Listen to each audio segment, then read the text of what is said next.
Buenas tardes. Mi nombre es Rafael Alejandro Gerardo García Guerra y voy a ser el moderador de este podcast. Y pues bienvenidos a este episodio especial de Voces del Mundo.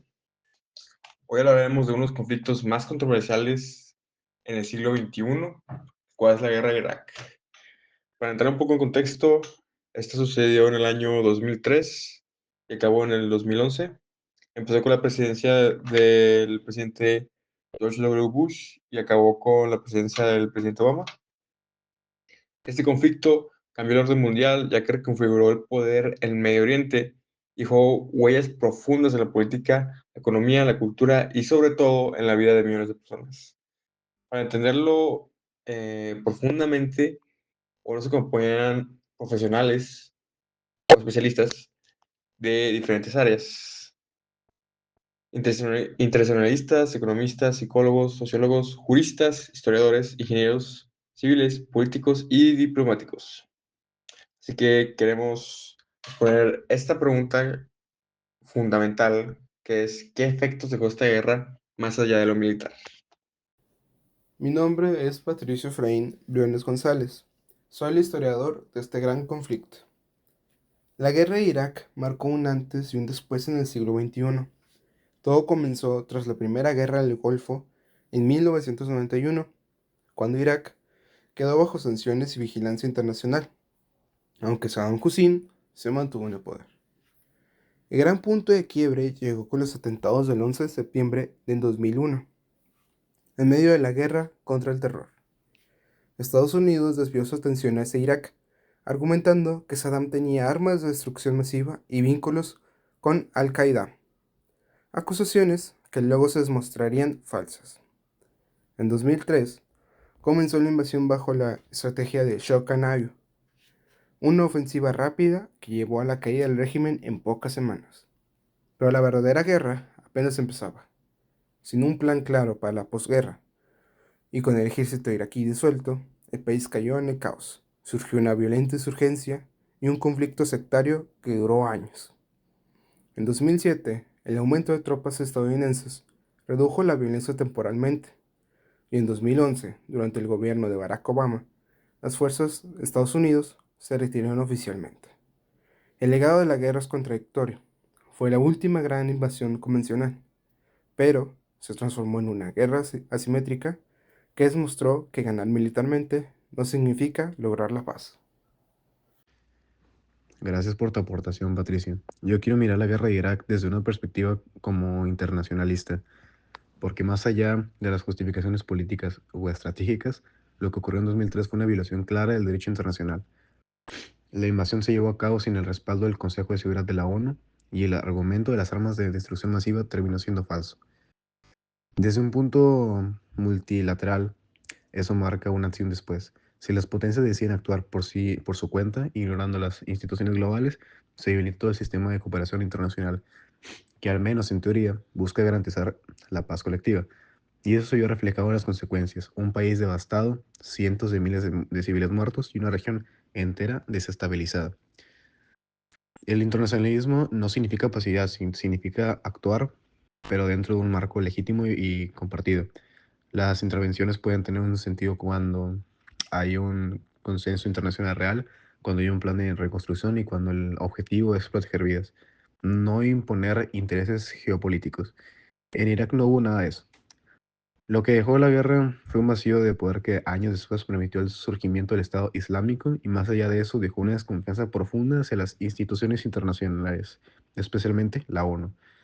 Desde mi postura, Irak fue una elección dolorosa. Sin legitimidad internacional no hay intervención que pueda traer estabilidad. Solo a través del respeto a la soberanía, la cooperación entre naciones y la diplomacia se puede construir una paz duradera. Hola, yo soy Eduardo Ávila Sotelo y yo voy a hablar sobre el rol que tuvieron los políticos y diplomáticos en la guerra de Irak del 2003 al 2011. Los políticos de Estados Unidos y el Reino Unido jugaron un papel muy clave en la decisión de invadir Irak. El presidente George W. Bush y el primer ministro Tony Blair lideraron una campaña para justificar la intervención militar, argumentando que el régimen de Saddam Hussein poseía armas de destrucción masiva y mantenía vínculos con grupos terroristas como Al-Qaeda. Esta narrativa fue utilizada para generar apoyo interno y presionar a la comunidad internacional. Ambos gobiernos presentaron sus argumentos ante el Consejo de Seguridad de la ONU, pero no lograron obtener una resolución que autorizara explícitamente el uso de la fuerza. A pesar de la falta de respaldo internacional formal, una coalición liderada por Estados Unidos y Reino Unido lanzó la invasión en marzo del 2003. Diplomáticos de varios países expresaron su desacuerdo y potencias como Francia, Alemania y Rusia se opusieron públicamente a la guerra. Estas son grandes potencias que estaban en contra de esto, pero a Estados Unidos y Reino Unido no les importó mucho y decidieron seguir con la invasión. Con el tiempo se confirmó que Irak no tenía armas de destrucción masiva, lo que obviamente provocó una fuerte crisis de credibilidad para los líderes involucrados. Las críticas se extendieron tanto a nivel interno como global, generando protestas masivas, tensiones diplomáticas y un creciente escepticismo hacia las políticas exteriores de Estados Unidos y sus aliados. Además, la ocupación prolongada, el colapso del orden iraquí y el aumento de la violencia sectaria dejaron el país profundamente inestable y sentaron las bases para el surgimiento de grupos extremistas como el Estado Islámico años más tarde. La guerra también dañó gravemente la imagen internacional de los países invasores y tuvo un impacto duradero en la política global, el derecho internacional y la percepción pública sobre las intervenciones militares unilaterales. Me presento, soy Manuel Gerardo Velázquez Flores, jurista experto en Derecho Internacional. La guerra de Irak de 2003 fue desde el derecho internacional una guerra sin permiso. La Carta de la ONU es clara, el uso de la fuerza solo es legítimo en 2 casos, la autodefensa o con la autorización expresa del Consejo. Estados Unidos y sus aliados argumentaron la existencia de armas de destrucción masiva, pero esas armas nunca aparecieron y el Consejo de Seguridad nunca aprobó la invasión. Por lo tanto, hablamos de un acto ilegal basado en una justificación que se desmoronó con el tiempo. En cuanto a los derechos humanos, la situación fue igualmente grave. Los convenios de Ginebra obligan a cualquier potencia ocupante a proteger a los civiles y garantizar servicios básicos. Pero lo que ocurrió en Irak fue todo lo contrario. Miles de víctimas civiles, desplazamientos masivos, ciudades destruidas, falta de acceso a agua y salud y episodios de tortura como los que se documentaron en la prisión de Abu Ghraib. Aquí entra un punto crucial, la impunidad. Se habló de la posibilidad de juzgar a líderes como George W. Bush o Tony Blair por crímenes de agresión, pero nunca hubo un proceso real. Esto deja en evidencia una gran contradicción. El derecho internacional funciona con los países pequeños, pero se vuelve débil frente a las potencias. En conclusión, la guerra de Irak fue un conflicto ilegal y devastador para los derechos humanos que debilitó la autoridad de la ONU y dejó a miles de civiles pagando el precio de una decisión política. Como jurista, creo que es más que un fracaso del derecho internacional. Lo que vimos fue un fracaso en la voluntad de respetarlo. Me presento, soy la economista Zoe Contreras y voy a hablar sobre la economía en la guerra de Irak. Bueno, en el aspecto económico, la guerra de Irak tuvo consecuencias muy fuertes tanto para el propio país como para Estados Unidos y el mundo. En Irak la economía prácticamente colapsó, se destruyeron carreteras, hospitales y refinerías, y aunque tenían muchísimo petróleo, la producción bajó mucho por los ataques, los sabotajes y la mala gestión. Como se comenta, la mayoría de las ganancias ni siquiera llegaban a la gente, porque había mucha corrupción y mala administración. Esto provocó desempleo, pobreza y que el país dependiera de la ayuda internacional, pero ni así logró recuperarse del todo. Por otro lado, Estados Unidos también tuvo un costo enorme. Solo entre 2003 y 2011 gastó más de 800.000 millones de dólares y si se suman los intereses y los gastos médicos para los soldados, se calcula que el costo total llegó a varios billones. Eso aumentó su deuda y afectó su economía, sobre todo porque coincidía con la crisis financiera de 2008. A nivel mundial, la guerra generó mucha inestabilidad, especialmente en los precios del petróleo, que subieron muchísimo y afectaron a casi todos los países. Mientras tanto, algunas empresas extranjeras sí se beneficiaron, obteniendo contratos millonarios para reconstruir supuestamente a Irak. Y si hablamos del lado social, las consecuencias fueron muy devastadoras. Murieron cientos de miles de personas, millones tuvieron que abandonar sus hogares y el país quedó dividido. Todo eso generó más violencia y permitió el surgimiento de grupos extremistas. En general fue una guerra que costó muchísimo, tanto en dinero como en vidas humanas, y dejó secuelas que todavía se sienten.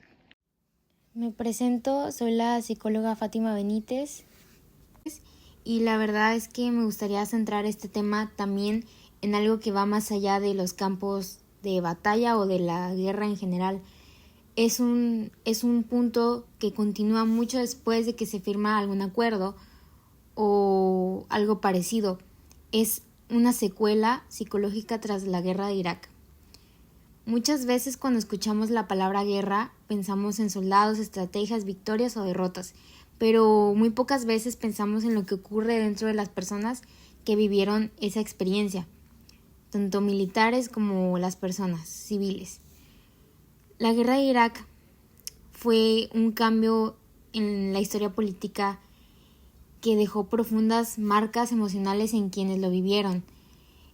Podemos hablar de estrés postraumático, ansiedad, depresión, culpa, pérdida del sentido de la vida, síntomas que no siempre son visibles, pero los acompañan durante muchos años.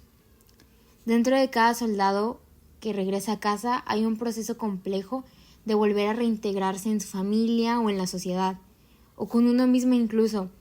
Muchos sienten que regresan físicamente, pero emocionalmente siguen en la guerra. Y no solo los que combaten, sino también las familias tienen este tipo de consecuencias, ya que viven con un duelo constante de intentar comprender la persona que volvió o por qué volvió distinta o qué le ocurrió dentro de esa guerra. Millones de personas perdieron sus hogares, seres queridos, la seguridad bajó, muchos niños crecieron rodeados de violencia y miedo.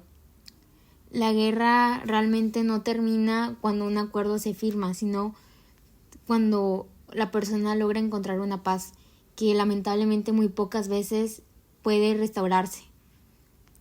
Como psicóloga creo que es fundamental hablar de esto porque reconocer el daño psicológico es el primer paso para sanar. Me presento, soy el sociólogo Carlos Antonio Muñoz Armendáriz y como lo mencionaba mi compañera, en la guerra se inició directamente por una mentira que creó Estados Unidos a base de, como ya todos sabemos, el bombardeo o el atentado que hubo el 11 de septiembre. Pero como sociólogos, nosotros nos enfocamos en la fragmentación social. La fragmentación social se inició a base de confrontamientos internos en Israel, porque ellos mismos sabían que lo que estaba haciendo Estados Unidos estaba mal, porque ellos no tenían armas de destrucción masiva. Ellos simplemente querían poder, querían dinero, querían controlar el petróleo, porque Israel es una de las fuentes de yacimientos de petróleo más grandes que existen en el planeta. Estados Unidos no se quería quedar de brazos cruzados, utilizando el atentado como una excusa, como armas de destrucción masiva, las cuales Israel no tenía en su poder. Iniciaron la guerra. De manera social, diversos grupos se fragmentaron. Se empezaron a pelear internamente en el cuerpo de Israel para supuestamente tener un poder y tener una alianza más grande, pero al ver que no se pudo lograr, simplemente querían el poder que tenía Israel. Querían gobernar, querían hacer simplemente una dictadura, la cual no sucedió porque Estados Unidos nunca se salió hasta hace poco, como sabemos que terminó la guerra, pero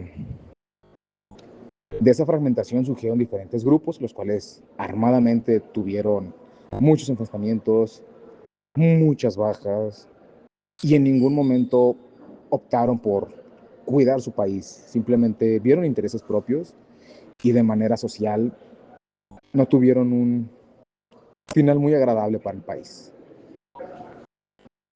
Me presento. Mi nombre es Randall Gerardo Mendoza Guerra, soy ingeniero civil y urbanista. Como ya lo comentó mi compañero sociólogo, hablando sobre la reconstrucción, el panorama fue desolador. Las ciudades iraquíes, Bagdad, Basora, Mosul, quedaron devastadas. Hospitales, plantas eléctricas, sistemas de agua potable, carreteras, escuelas, museos, todo eso colapsó. La reconstrucción se convirtió en un negocio multimillonario, pero también en un campo de corrupción. Empresas extranjeras obtuvieron contratos millonarios, muchas veces sin supervisión, dejando obras incompletas. Mientras tanto, la población seguía viviendo entre ruinas, sin servicios básicos. Las promesas de modernización se diluyeron entre intereses económicos y políticos. Pues bueno, muchas gracias por sus aportaciones. Y pues como hemos escuchado, la guerra de Irak no solo fue un conflicto militar, sino un fenómeno que marcó profundamente la historia contemporánea. Afectó el derecho internacional, la economía global, la salud mental, la estructura social, las infraestructuras y las relaciones diplomáticas. La lección que deja es clara. Las guerras no terminan cuando se arriba un régimen. Sus consecuencias se extienden durante décadas en las personas, las ciudades y el orden mundial. Bueno, pues gracias a todos nuestros invitados por esta análisis integral y a ustedes gracias por acompañarnos en nuestro podcast Voces del Mundo. Nos escuchamos en el próximo episodio y ahí nos vemos.